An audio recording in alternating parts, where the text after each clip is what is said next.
Bonjour à tous et bienvenue dans cette nouvelle Open the Boîte en compagnie de Morgane. Salut. Aujourd'hui on va vous présenter Passage Secret, c'est le prochain jeu chez Renegade France, édité par Origame en français. C'est un jeu de Alex Kevern. Je vais retourner la boîte parce que, comme d'habitude, je ne retiens pas les noms. Ça va être un jeu pour 2 joueurs exclusivement, plutôt une grosse boîte où on va prendre des majorités, on va créer des petits tunnels sur une carte pour pouvoir récupérer un maximum de trésors. Et il y a vraiment un système de majorité pour gagner plus de points. C'est à partir de 12 ans et ça dure à peu près 25 minutes quand on sait jouer. Et finalement ça va assez vite. Regardons le dedans de la boîte. On a les règles du jeu. Alors, à première vue, on peut croire que c'est un petit peu dodu, un petit peu épais, mais en fait ça va. Vous avez la mise en place ici qui vous présente un peu le matos du jeu et comment lancer la partie. Et en fait, ce qui est intéressant dans ce jeu, c'est que, comme je vous l'ai dit, c'est un principe de majorité, mais il va y avoir 2 phases de scoring. Une première où on va comptabiliser les points par rapport à l'état d'avancée dans nos majorités, et on va le faire une deuxième fois.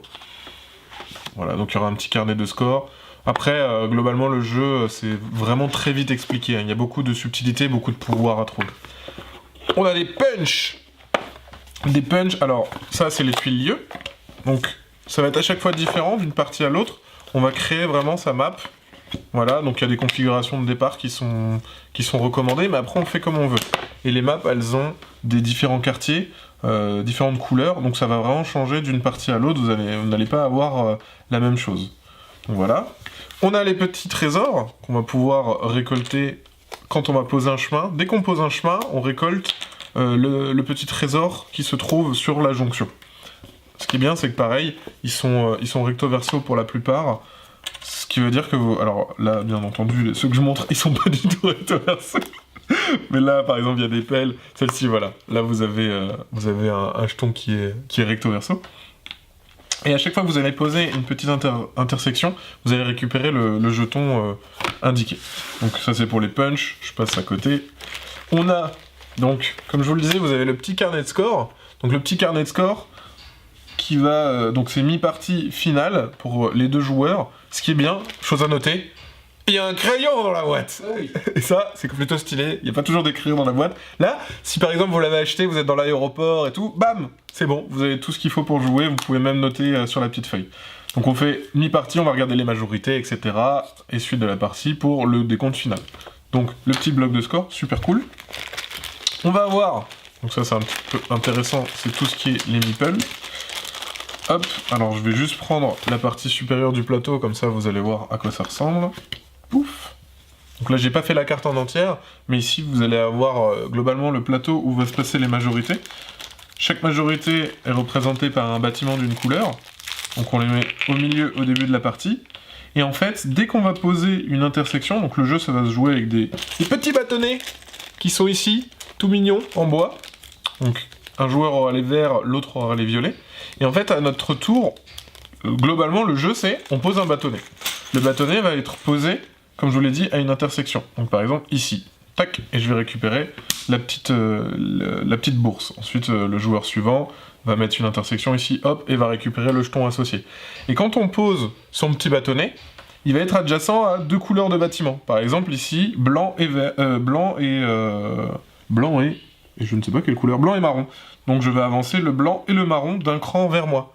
Comme ça, j'ai la majorité. Et il y a une espèce de tir à la corde qui fait qu'à la fin, on va marquer des points en fonction des catégories dans lesquelles on a progressé. Donc là, je vais prendre les cartes pour vous montrer. Il y a les petites cartes avec notamment donc, un rappel sur le scoring. Donc par exemple, si vous avez la majorité dans les marrons, bah, vous allez gagner un point par nombre de jetons que vous avez d'une collection. Pardon, pas du tout, ça c'est juste pour les jetons normaux. Les jaunes, ça va être 1 point par jeton jaune. Les bleus, ça va être 1 point par jeton bleu, plus 2 points par nombre de majorités. Et on va marquer vraiment des points en fonction des majorités qu'on aura récupérées. Donc ça, c'est les 2 petits rappels qu'on a. Et le jeu, ça va être vraiment basé là-dessus. C'est-à-dire qu'on va essayer de choper des majorités par rapport aux jetons qu'on a récupérés pour pouvoir maximiser son score. Il y a aussi les petites pelles. Les petites pelles, c'est des jokers, ça permet de... Donc quand je récupère la pelle, je peux avancer dans la couleur que je veux. Ensuite, on a aussi la double pelle. La double pelle, ça permet d'avancer, de doubler. On va avancer de 2 l'intersection qu'on vient de poser, etc. En plus de ça, on a aussi ces petites cartes. Ces petites cartes qui en fait sont des offets. C'est-à-dire que si vous arrivez à faire ce qui est marqué dessus, vous allez gagner les points de victoire indiqués en bas.